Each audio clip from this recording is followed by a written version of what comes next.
देवी प्रपन्नार्तिहरे प्रसीद प्रसीद मातर जगतो अखिलस्य प्रसीद विश्वेश्वरी पाहि विश्वं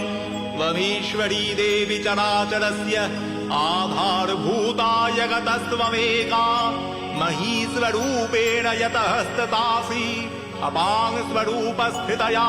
त्वमैतदप्यायते कृत्स्नमलङ्घ्यवीर्ये त्वं वैष्णवी शक्तिर् अनन्तवीर्या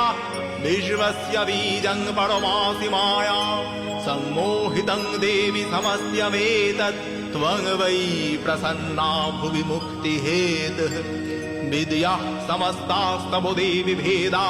स्त्रियः समस्ता सकला जगत्सु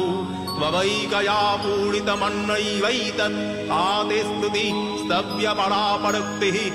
सर्वभूता यदा देवी सर्गभुक्ति